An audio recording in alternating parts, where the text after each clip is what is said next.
Coming up on Dig It. We had this one morning on holiday when there was a knock at the door, 6 a.m. Jude comes in, needs to go to hospital. What? We go to dinner on the first night and there is a fantastic female pop icon. She was dancing to the band. Nelly was like, oh my God, it's so-and-so. If the mum has 9 puppies, you can have the 9th puppy. And then I suddenly got a message from Jill going, are you sitting down? She's just given birth. All of that right after this.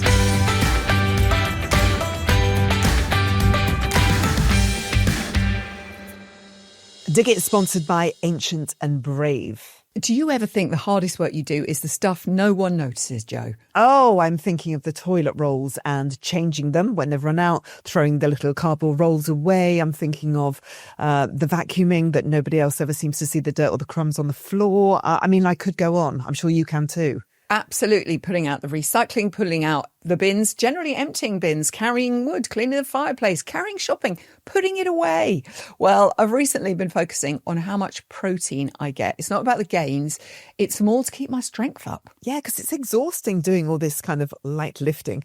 Well, a quick and simple way to get more protein into your diet is Ancient and Brave's Brave Ancestral Protein. It delivers 22 grams of complete protein designed to support steady energy, recovery and resilience without spikes. Inspired by ancestral nutrition, Brave Ancestral Protein blends grass-fed beef protein isolate, nature's most nutrient-dense foods, digestive enzymes and functional botanicals, along with the highest quality hydrolyzed bovine collagen peptides in the clean, delicious and gut-friendly powder designed to nourish the whole body. It's naturally rich, genuinely enjoyable and contains no artificial flavours, fillers or additives. And what sets Ancient and Brave apart isn't just their award-winning products, it's their commitment to sustainability. They're a B Corp and proud members of the 1% for the planet, meaning that 1% of all their sales goes directly to environmental causes that protect our planet. If you want to build it into your routine, their subscription makes it simple. Go to ancientandbrave.earth/planet and save 20% on your first 3 orders and receive a free ritual scoop with your first purchase. That's ancientandbrave.earth/planet for 20% off your first 3 orders and a free ritual scoop when you subscribe.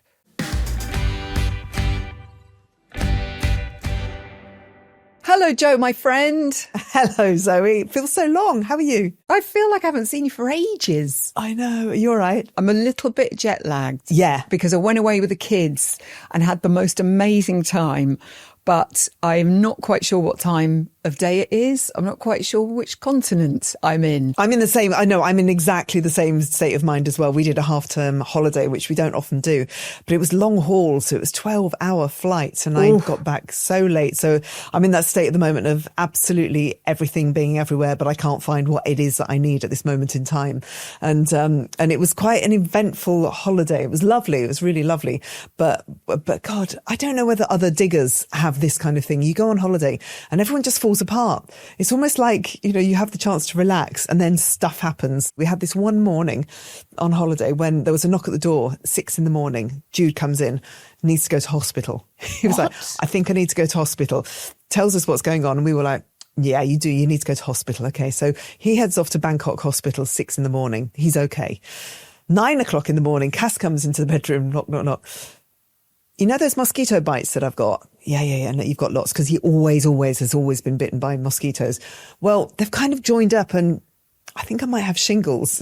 Oh my God. Okay, take your top off. Let me have a look. I look at his body and I went, oh no, you've definitely got shingles. This is definitely shingles. Bangkok Hospital again. I know.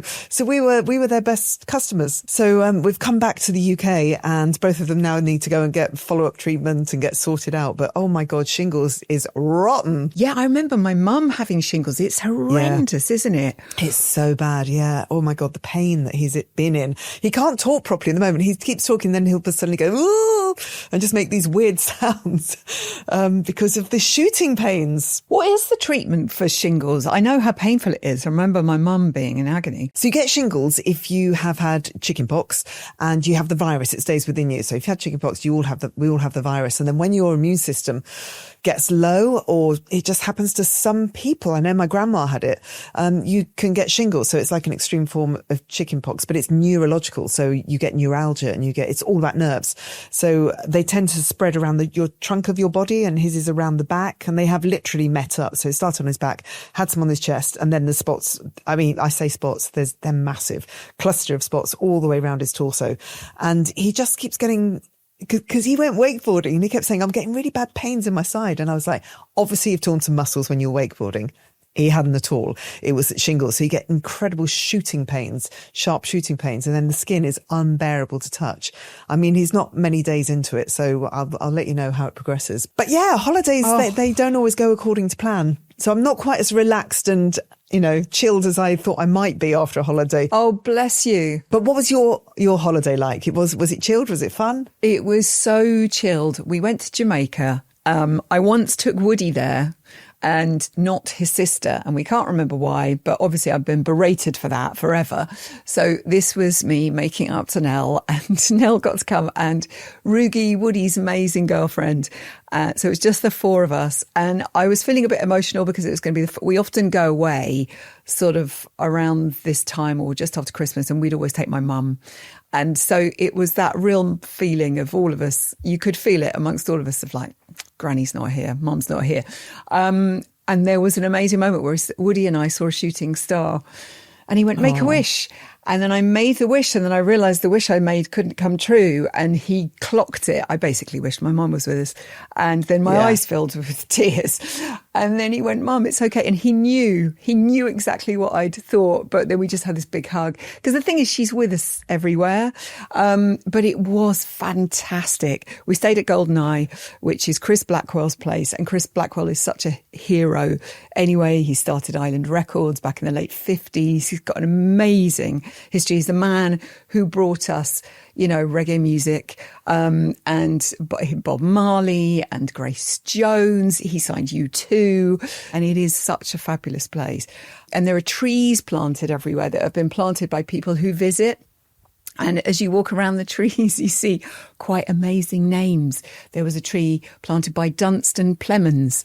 I believe that's Kirsten and Jessie. Kirsten and Jessie. And Shaggy had been there the week before.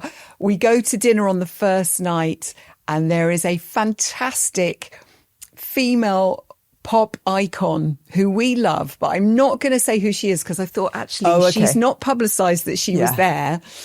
But she was dancing to the band. Nelly was like, oh my God, it's so-and-so. She was having an amazing time. And it's just such a beautiful country. And just to have my kids together, because Woody lives in Bristol, so we don't get to see him very often. And his girlfriend, Rugi, is so much fun.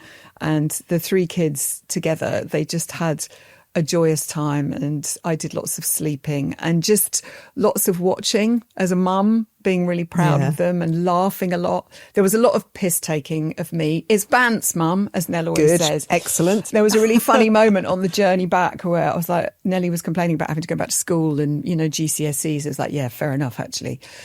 And I went, I've got to go back and do the podcast. And she then did an impression of our podcast. Would you like to hear it? Okay. Yeah, I'd love to hear it. This is my Nell on what we do on the podcast. Blah, blah, blah, Harry Styles, blah, blah, blah, menopause, blah, blah, blah, gardening, blah, blah, blah, heated rivalry. Thanks, Nell. Yeah, that's it. That's pretty much it's it. Spot on, really. She can take over when she wants. Yeah, sure. Completely. Oh my God. Sorry. Can I just say one more thing? Yes. We're just babbling on a lot here. Nelly will have a field day taking the mickey out of us.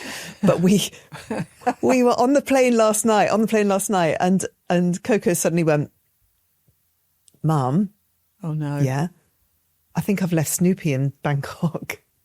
Snoopy is her childhood cuddly toy that she could never bear to be without. She'd left him She'd left Snoopy in the hotel. So thank God Jude is still out there at the moment, and he's just sent me a photograph. He's been to the hotel, he's retrieved Snoopy, he's got him in his arms, so he's coming back later on this week and bringing back Snoopy. But I bet other people, our other diggers, will have been to holidays and you will have left behind, or your children will have left behind that one cuddly toy that your kid cannot sleep without. And, you know, you've gone to epic lengths to get that toy back. We're just lucky that Jude was there. But I'd love to hear stories. People can always get in touch, leave us voice notes, tell us about the toy tragedies, that cuddly toy that's gone missing and the repercussions. That would be good to hear. If you're enjoying Dig It so far, please hit follow or subscribe wherever you watch or listen. That way you'll get new episodes delivered directly and you'll never miss an episode. By the way, I know our diggers and definitely the Dig It team would like a pup date. Joe, if you have one, because you guys are thinking about getting a puppy. Yeah, we are. So I mentioned this the other day on the pod, and the situation was I hadn't realised you had to be organised and get your name down when there are litters being born well in advance. So I've been speaking to this amazing woman called Jill. She's on Instagram. It's Didgery Doodles. So Diggery Doodles. I think it works really well perfect. with the podcast. Dig it. So Branding. Didgery Doodles. And she's got a litter, and she said to me, well, I've got a litter, but if the mum has 9 puppies, you can have the 9th puppy. If she only has 8, then you're going to have to wait until later on in the year. So for the whole holiday, I've literally been waiting, like going, I knew that she was going to give birth over the last few days. I've been waiting and waiting and waiting. And then on Friday evening, I think I got a message and she was in labour. And we could watch these puppies, like they were being popped out and she was live streaming. And it was so exciting. Counting. I was like, oh my God, is she going to have more than 8? Is she going to have more than 8? Yeah. And I'm like, oh, she had 5 in quick succession. And then I suddenly got a message from Jill going, are you sitting down? She's just given birth to number 9. So we have a pup. Yes, this is amazing. Yeah. She then went on to have 11 in the end. This poor dog. Wow. Madison, her name is, this amazing mummy. And she's had 11 puppies, but number 9 is going to be ours. We're going to have one of them. And they're Australian Labradoodles. And I've had quite a few people get in touch saying they are just the most beautiful dogs. They're really, someone said that they're like humans in fur. They're really, really devoted and loyal and gorgeous. So we've looked at all the puppies. We don't know which one we're going to get. We're going to leave that up to Jill. But I know, I really got very emotional about it. I thought, well, I'm going to be a puppy mummy and she's going to be part of all the family, part of our Dig It family. She's going to be part of our Dig It family. I do love it on this show that, you know, for anyone who can't have pets, we do have the Dig It pets. I mean, it's like the modern day Blue Peter. It really is. We have Nemo and now we're going to have a pup. Has there been a discussion about names? I know it's early days. The name that we came up with that we all went, oh my God, that's a really good name, is music related. So we always kind of think what we're into. We had Brody, who was from Homeland, because I was obsessed with Homeland, of course, Brody. Oh, of course. We've got Django, the jazz artist, musician rather. So we are going to have a puppy. She is probably going to have a music related name, and I'll tell you what it is when we get her. So we've got 8 weeks to wait and then she'll be coming home. Oh, congrats. I'm so happy for you as a family. It's moving forward. Did you manage to catch any of the BAFTAs, Joe? I did, and we got back on Sunday night, so then I watched the BAFTAs. But what was your take? So you obviously love movies. I watched a lot of TV on the plane coming home, but there was one film in particular that I watched before I went on holiday, which did incredibly well, and I'm so happy about, and I know you love it as well. And that's I Swear. It did so brilliantly, and in particular, its star. So thrilled for Robert Arameo, who played John Davidson in this film about the incredible man John Davidson who lives with Tourette's, and the amazing campaigning that he has done for the Tourette's community. And Robert played him so brilliantly. And first of all, he won Best Rising Star and was so emotional. And he was with his whole family. And it was the reaction of his family that just had everyone watching crying. And that's when he won Rising Star. But he then went on to beat Timothée Chalamet and Ethan Hawke and Leonardo DiCaprio and win Best Actor. And he was completely blown away. But the whole auditorium and everybody watching at home, I don't think people could have been more thrilled for such a surprise win. It shouldn't be surprising because he is phenomenal in this film. And it was so wonderful. And he could barely speak, could he? And just sort of seeing his dad sort of burst into tears, and the joy. And then his little face went on the stage. And he told this really lovely story about how when he was studying, Ethan Hawke had come and spoken to them at Juilliard and given them some really amazing advice. And Ethan Hawke looked really emotional seeing that. So congratulations to Robert and everybody who worked on that film. If you haven't seen it, Joe, you've talked about it on the pod. It's such a brilliant film and an incredible story about an incredible man. I've said before, my sister has developed a kind of Tourette's, which has really taken us by surprise. She doesn't swear, although occasionally she has said the odd thing, but she started snorting, and it was so alien to what we were used to with Frances. She does these really, really loud snorts. And when it first happens and you're out in public, it really takes you back. You're like, oh God, that's embarrassing. And you kind of think, oh, should I be apologising? And then you realise that she can't help herself. She started spitting as well, which it is really antisocial, and it's just not like her. It's just, not the way we were brought up. But then you look at her and it's not something that she can stop. And she is trying. She's not in control of it. No, she's not in control of it. I mean, she's got learning disabilities. So it's a very complex situation, because what she does, she will go to spit and then she'll go, no. And so, she is trying to stop herself. And that is the case with John, with anybody who's got Tourette's, who's been living with that condition. So it was very interesting. But all I would say is watch the freaking film. Because it's astoundingly brilliant and a very, very important film for people to understand. I Swear is one of those things that everybody should see. Every kid at school should be made to watch that film. Also a great win for Wunmi Mosaku, who won for Sinners. She's fantastic British actress. She's an absolute legend, and I was thrilled for her to win. Some great wins for the Brits, actually.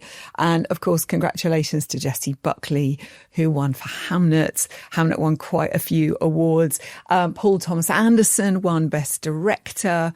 And also at the BAFTAs last night, there was some fabulous power couples. You had Kirsten Dunst was there with Jesse Plemons. Yeah. Rose Byrne was there with Bobby Cannavale. And I think they went red carpet official. Paul Mescal and Gracie Abrams, and it was so tender. I mean, it's always a bit much, isn't it, when you're looking in on someone else's relationship? And I'm slightly obsessed with relationships at the moment because I've been watching Love Story, which is the story of JFK Jr. and Carolyn Bessette. But Gracie Abrams wrapped up in Paul Mescal on the red carpet, and she was so affectionate with him, and then she stood back and let him have his moment, and I don't know, they just seemed adorable. It's cute. It was super cute. Yeah, Gracie Abrams, who's also on the Mumford & Sons album. She's done a really beautiful song on Prizefighter with Mumford, and I think Marcus said that she was like the muse for that record. So musically, she's an amazing artist, but they're just such a cute couple. Also, congratulations to the guys who made the documentary This is Endometriosis, which is such an important film. And it was great to see that get a win, because anybody living with endometriosis, which I have trouble saying, to be honest with you, will be thrilled, because that's a really important and brilliant film. Well done to the gang. And Ballad of Wallace Island, I was sad that they didn't win, but really happy they were nominated and they were there and obviously having a fantastic time. There've been some great films, haven't there? When we were on the plane, I was watching, locked into what I was watching, and Coco was to the side of me, and she watched, in the duration of the plane, she watched Begonia, she watched Hamnet, and she watched One Battle After Another. Those three films, she was like, I want to know when the Oscars come around that I've seen them all. And so I'm watching over her shoulder, and God, I love Begonia so much. I was so outraged that Jesse Plemons hasn't had more nominations for any awards, because he's fantastic in it. Such a great actor. God. And I was looking at him actually during the awards thinking, your time will come, Jesse, you will win. And you will win big. But I was locked in, and I watched the whole of Shrinking, and then I also watched Small Profits, which we mentioned last time, and I know we equally love this series, and it's so hard to explain what it is. Steve looked over in the aisle and he was like, what is it, like science fiction or something? And I went, no, it's about people and the community and about oddities, and living together, and then it's about these weird little fairy creatures. It's so hard to explain, isn't it? Small Profits, but from the amazing mind of Mackenzie Crook. And it's kind of about people and loss and loneliness and misfits and neighbours and the interesting people that you meet in your life, be it at work or in your neighbourhood, and hoping and wishing and dreaming and never knowing. There's so much there, and every single character is brilliant. It's really tender. It's kind of heartbreaking. It's hilariously funny, like laugh out loud funny. And we finished the whole 6 this weekend, and I was really glad to see that there's going to be more, because all those characters are so wonderful. So bravo, Mackenzie Crook. It's such a great series. It's on the iPlayer if you've not seen it.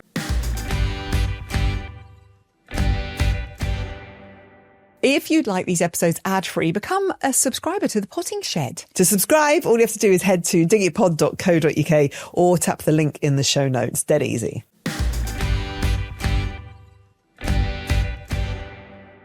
This episode is brought to you by Airbnb. So I was talking to a friend of mine the other day, and we were saying how our homes evolve as we grow older.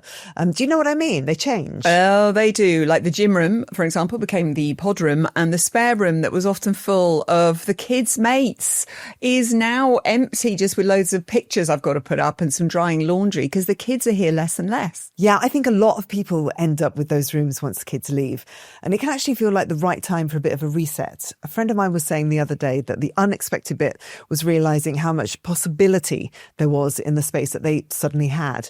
And that's what got them thinking about hosting on Airbnb. It's something they now do occasionally when the time is right for them. And the good thing about hosting is flexible. It's pretty easy to do. You're not locking yourself into anything. You get to decide what works, when it works, and how often. And sometimes it's not about changing your home. It's just about seeing things slightly differently. And the extra money you can make is a nice bonus. A bit of extra cash for a holiday. Maybe a new wardrobe. Maybe you're hard relating to this. Your home might be worth more than you think. Find out how much at airbnb.co.uk/host.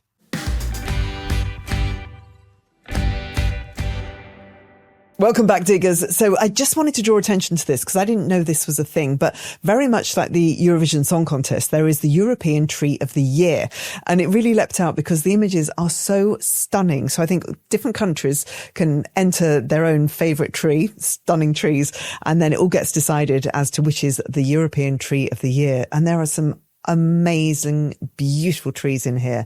So I think everyone will have their different favourites. There is one in Portugal, which is a cypress, Mexican cypress tree. And it literally looks like a Mexican hat. I guess that's where it comes from. So this is in Portugal. It's phenomenal. And then there's a white elm in Poland, which I really love. So it's like, a branch, massive branch that just goes horizontally, and then the tree grows up from there. It's beautiful, architecturally beautiful. Yeah. Have you got favourites? Is that over? It's over some water, isn't it? So you get this amazing reflection. Water, yeah, I'm a sucker for that. Well, the British Tree of the Year, I believe, the Argyle Street ash in Glasgow is stunning. I think lots of people will have seen it, and it really just shows nature against urban architecture. It's incredible in situation. I actually want to go and visit the Argyle Street ash in Glasgow because it is an absolute beaut. It might have been Scottish Tree of the Year. But Rugi, Woody's girlfriend, is Lithuanian. So I'm quite fond of the Lithuanian oak, which is 400 years old. And it is an absolute beaut. Really delight yourself by checking out the European Trees of the Year. You can't vote anymore, but there are 12 finalists and the winner will be announced at the ceremony in Brussels on the 24th of March. Do feel free to send us pictures of your favourite trees, perhaps, if you have one. God, I love trees. I love trees so much. In Thailand, I just couldn't stop taking photographs of the trees. There were so many beautiful things to look at. And then it made me want to plant more trees. When I was there, I was like, yeah, I definitely need some more trees in the house. What can I possibly get?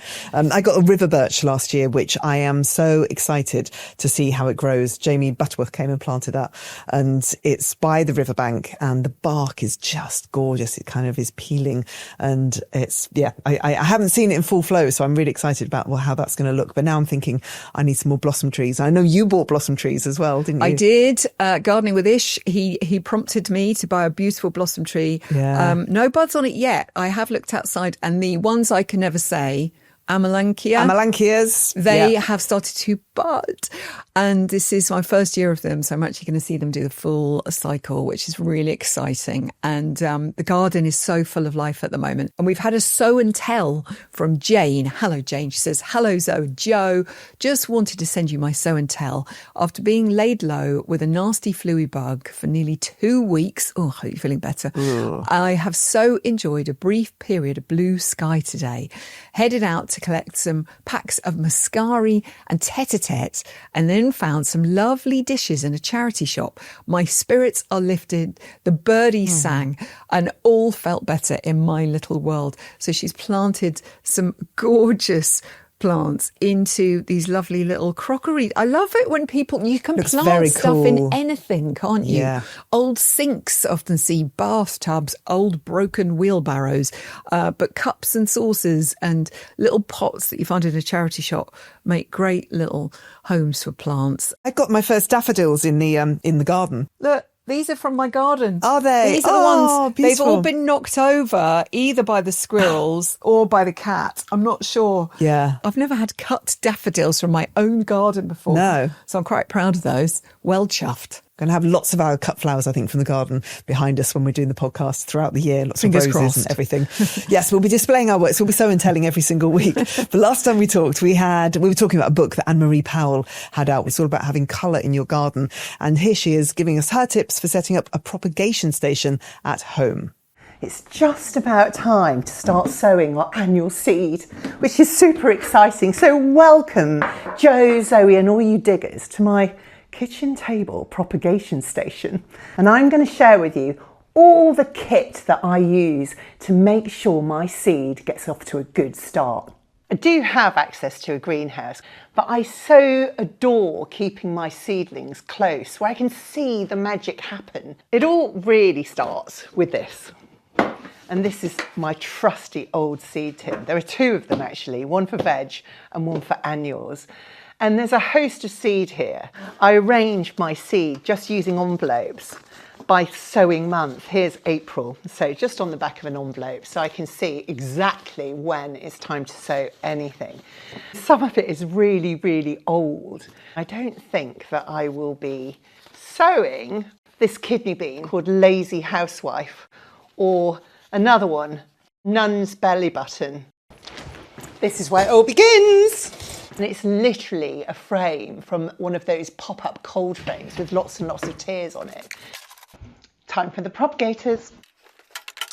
Oh, I cannot tell you how happy this makes me. But one more thing. What the grow lights do means that you can grow when we don't have the light levels in March and April that we would have where these seeds were growing naturally. You really can use anything to sow into. You can recycle the plastic packaging from supermarkets, you know, the trays, grapes come in and things like that. Mostly what I sow into to make sure that I'm not over sowing is one of these, and this is one of the mini propagators.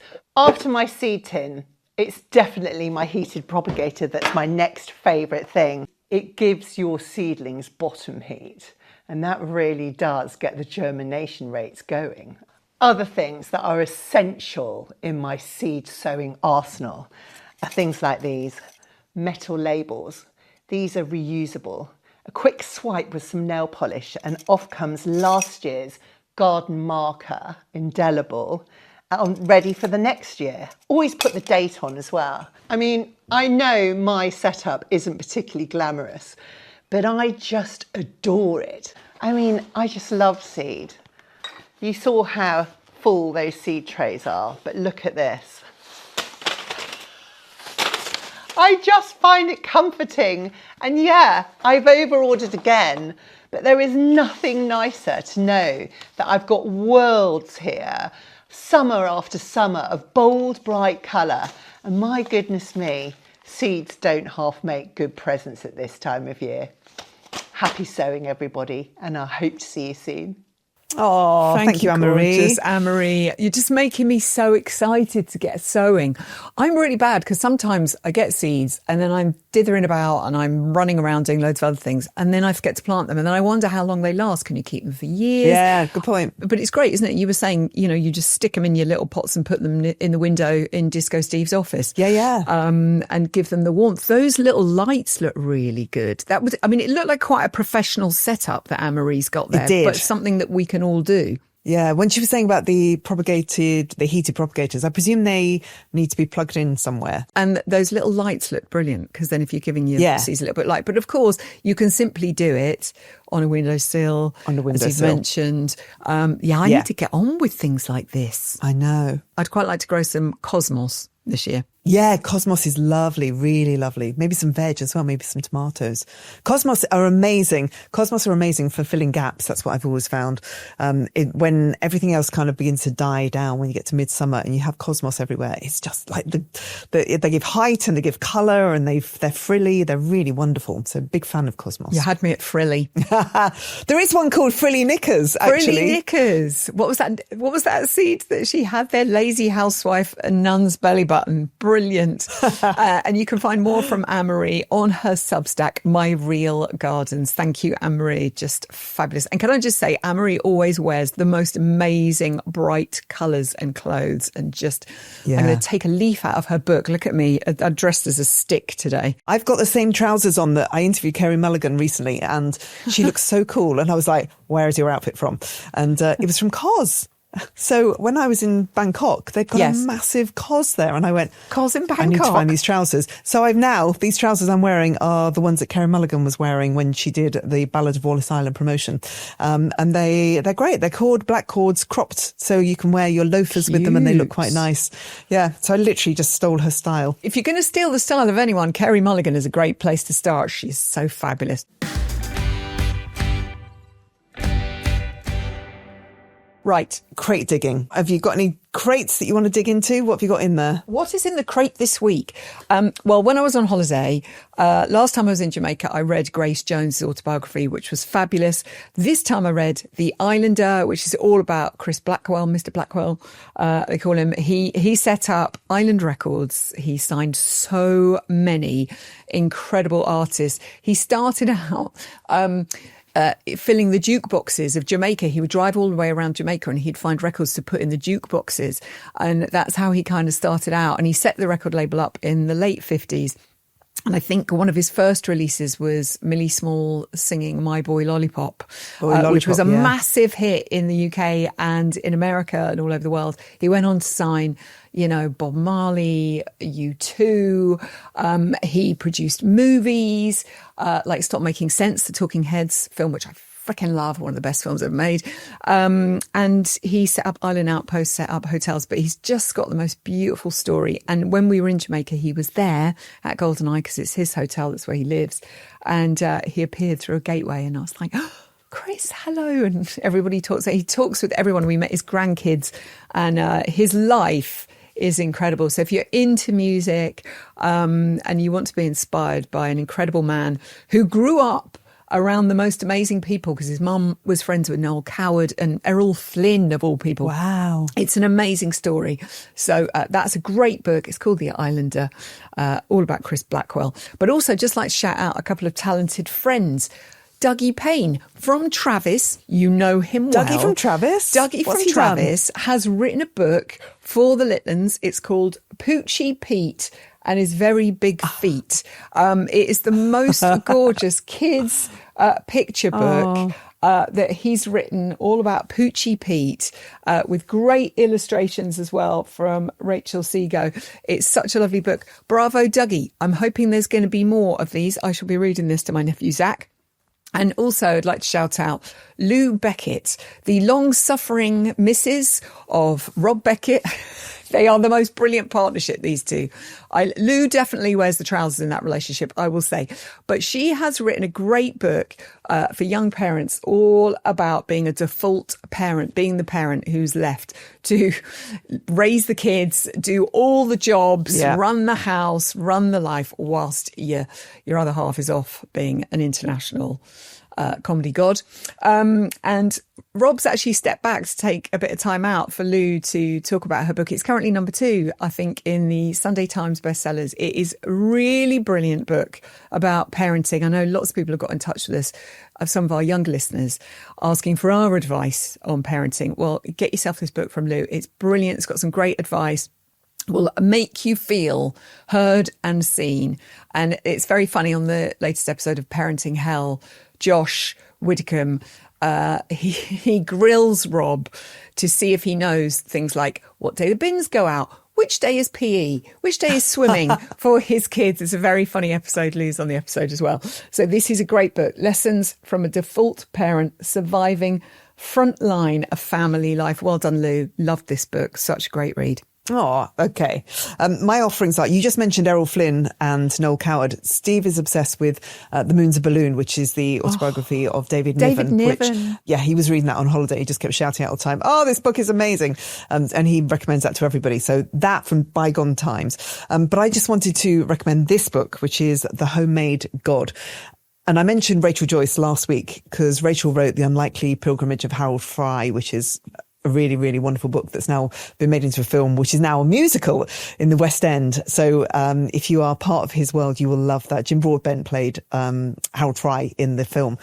But she's written another book. This is her latest book, and I absolutely love this. I think this might be my favourite of hers. She's talking about a family. There are 4 kids in the family, and it's about the relationship with the father, and things go pretty wrong. And it's written so beautifully from the very, very first word to the very final word. It just gripped and entranced by the whole thing. She's so descriptive in her writing and so empathetic. It's beautiful. It's a really beautiful book. So take this on holiday. When you're going on holiday and you go to the airport and there are all these books there, look out for this, because I think you will love it. I can't recommend it highly enough. The Homemade God by Rachel Joyce. That was my read. Love that. And also, I just wanted to mention, on the subject, I didn't know that Ann-Marie was going to be talking about seeds. And we were sent this. I was sent this, and we were sent a letter by Jeanette from the Oak and Rope Company. Now, the Oak and Rope Company make things of oak, and I've got a swing garden in my garden, which you might have seen in some of the Instagram stuff that I've done, and it was made by the Oak and Rope Company. I bought it from them last year, and we love it very much. Jeanette has been in touch, and she said, I just wanted to send you this because you are sowing so many seeds all through the year, metaphorically and literally. We've just moved to new premises, to an amazing setting. For the first time in years, I have a commute again. It means that I have regular time to listen to Dig It. And I just wanted you and Zoe to know how important the work you do is. I'm sure you already know, but it can't be said enough. In a world that looks a bit shit, Dig It and your Instagram feed is my safe space for inspirational, wholesome news and thoughts. I love how you're using your influence to lift others up. That's wonderful, Jeanette. Thank you. I know. What a lovely message. And she sent me this and she said, I don't want you to show it to anybody. That's not the reason, but I do want to show it to people because it's so beautiful. It's a chunk of oak and it says seeds to sow engraved on the side. And then there are little holes for your seed packets to go January, February, March, April, May, June, July. And they're the seeds that you sow. And that gives you some order and direction as to what to plant or what to sow when. So it's, an amazing present, Jeanette. Thank you very much indeed. But also I thought other people would like to know about it and maybe it might be something you want to invest in. What a great gift. I love what they do. And I really appreciated her getting in touch and sharing with us some lovely words about Dig It. Musically, by the way, weirdly, because I've been away with my kids, I've been listening to a lot of the music they've been listening to, and Woody has introduced me to A$AP Rocky. And his, and obviously he's been around a long time. His album is pretty amazing. It's called Don't Be Dumb. There's quite a lot of language in there that is quite explicit, I think. But there's a great track that he's done with Doechii, which samples an old jazz record that is fantastic. And a song that slightly became our song of the holiday was Stay Here for Life, which is beautiful. It's funny. I feel like I've been completely absent from music. Going to stay with Steve's dad, he doesn't listen to music. It's really strange. So my house was always full of music. We always had the radio on or the record player was on, whatever. And Keith just doesn't. So the house is silent so often. And occasionally I'd get my iPad out and I'd start playing lots of yacht rock because that's, my holiday go-to. And then there'd be this comment of like, who's playing music? And I'd go and turn it off because I felt very embarrassed. Exercise and music, I feel like I've been really starved. I also wasn't able to run because it's really hot in Thailand. I went to the gym every day because the gym was like open air and looked out across the amazing ocean. And I would just go and do my little half-hour Pilates on an app. I took a skipping rope. Did you? A skipping rope? Yeah, because I knew that I wouldn't be able to do much exercise. And so I thought, well, what should I do? So I took my bands and I took a skipping rope and that's all I could do. I hate skipping. Oh, I love it. I love it. I tell you why. It's because it hurts my brain. It's such a weird thing. I'm convinced that at some point my brain has shriveled to the size of a small walnut. And I feel like when I skip, it bangs up and down against my skull. So when I skip, I get a headache. Is that weird? Wow. So I hate skipping. I mean, probably if you're really good, you hardly move your head at all. And my friend's got a skipping rope that is just 2 handles and there's actually no rope. Oh, no rope? What? Yeah, no rope. What? I know, it sounds really weird. There is such a thing. I'm not making it An up, imaginary I promise skipping you. rope. It's an imaginary skipping rope and it counts how many you do, but you don't actually have to skip over it, but you're pretending you're skipping, I think. Or did you dream that? No, it is a thing, I promise. Anyway, but I hate skipping. Maybe I should try it again. Maybe my brain is full again. I will always take skipping over rowing or cycling. Right. Lovely to talk to you. Love you. All right. Bye. Love you. Bye.